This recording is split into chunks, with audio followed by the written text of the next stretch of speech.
விழுப்புரம் மாவட்ட மரக்காணம் மற்றும் அதனை சுற்றி இருக்கக்கூடிய பகுதிகளில் பெய்த கனமழையால் 3000 ஏக்கரிலான உப்பளங்கள் கடல் போல காட்சியளிக்கிறது. இதனால் உப்பள தொழிலாளர்கள் வேலை இழந்திருக்கிறார்கள். இது தொடர்பான விவரங்களுக்காக எம்முடைய செய்தியாளர் ரவி இணைந்திருக்கிறார்.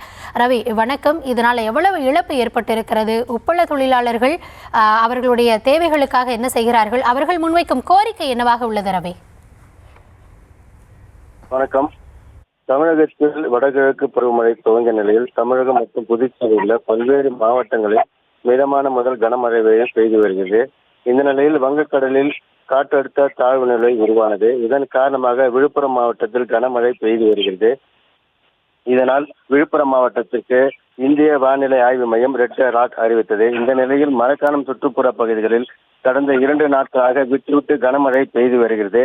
இந்த கனமழையால் மரக்காணம் பகுதியில் உள்ள உப்பளங்கள் 3000 ஏக்கர் பரப்பளவில் உள்ள தமிழக அரசுக்கு சொந்தமான உப்பளம் நீரில் மூழ்கி கடல் போல் காட்சியளிக்கிறது.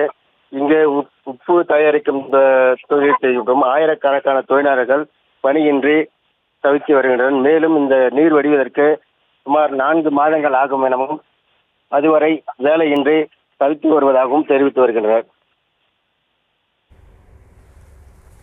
விவரங்களுக்கு நன்றி.